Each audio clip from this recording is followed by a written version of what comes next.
Assembly procedure. This section focuses on the steps involved in assembling the pipe and fittings.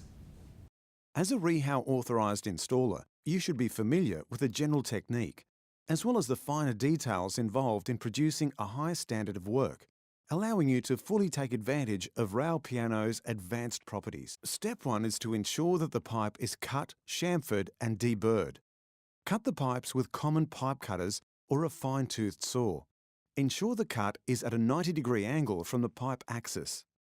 Completely deburr the inner circumference of the pipe using appropriate tools. For connections to push-fit socket pipe systems, taper the pipe ends with a tapering tool, for example the Rothenberger row cut tool for pipes DN40 to DN110, or a coarse file at an angle of approximately 15 degrees. Step 3 is to fully insert the pipe into the socket and retract to account for thermal expansion and contraction. Slide the spigot end completely into the socket.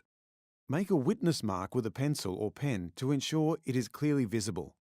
For pipes over 500 mm in length, slide the pipe back out of the socket by 10 mm.